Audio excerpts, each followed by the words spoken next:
പോരോഡ് സീരീസിൽ വരുന്നൊരു പുസ്തകമാണ്. ഓറിയന്റ് എക്സ്പ്രസിൽ വെച്ചിട്ട് ഒരു കൊലപാതകം നടക്കുന്നു. ആ ഒരു കമ്പാർട്ട്മെന്റിലുള്ള എല്ലാവരും ഈ ഒരു സസ്പെക്ട് ലിസ്റ്റിൽ വരുന്നു. ആരായിരിക്കും ആ കൊലയാളി? പോരോഡ് സീരീസിൽ വരുന്നൊരു പുസ്തകമാണിത്. റോജർ അക്രോഡ് എന്ന് പറയുന്ന സമ്പന്നനായിട്ടുള്ള വ്യക്തി കൊല്ലപ്പെടുകയാണ്. കുറച്ച് നാൾക്ക് മുമ്പ് അദ്ദേഹം സ്നേഹിച്ചിരുന്ന ഒരു സ്ത്രീയും മരണപ്പെട്ടിരുന്നു.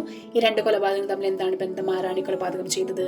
ഇതും പോരോഡ് സീരീസിൽ വരുന്നൊരു പുസ്തകമാണ്. അക്ഷരമാലാക്രമത്തിലാണ് ഇവിടെ കൊലപാതകം നടക്കുന്നത്. പോരോട്ടിനെ വെല്ലുവിളിക്കാണ്. പോരോട്ട് ഈ കേസ് അന്വേഷിക്കാൻ തീരുമാനിക്കുന്നതാണ്. ഇതും ഒരു ബിസ്മാർക്ക് സീരീസിൽ വരുന്ന ഒരു പുസ്തകമാണ്. ന്യൂലി മാരീഡ് ആയിട്ടുള്ള കപ്പിൾസ് ഒരു വീട് സ്വന്തമായിട്ട് വാങ്ങുന്നു. ആ വീട്ടിൽ കയറിയപ്പോൾ തൊട്ട് അവിടുത്തെ പെൺകുട്ടിക്ക് തോന്നാണ് ഈ വീട് ഞാൻ എവിടെയോ കണ്ടിട്ടുണ്ട്, ഇവിടെ ഒരു കൊലപാതകം നടന്നിട്ടുണ്ട് എന്നുള്ള രീതിയിൽ.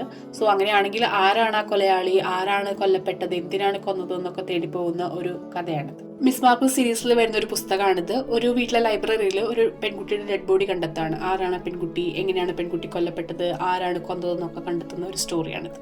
ജിപ്സി സേക്കേഴ്സ് എന്ന് പറയുന്ന ശപിക്കപ്പെട്ട സ്ഥലത്ത് നമ്മുടെ നാട്ടിലൊരു വീട് പണിയണം. ഒരു പെൺകുട്ടിനെ വിവാഹം കഴിച്ച് അവിടെ ഒരു വീട് പണിയുന്നു. അറ്റ്ലാസ്റ്റ് ആ പെൺകുട്ടി മരിക്കുന്നു. ആ മരണത്തിന് പിന്നിലുള്ള രഹസ്യമാണ് ഈ സ്റ്റോറി എന്ന് പറയുന്നത്.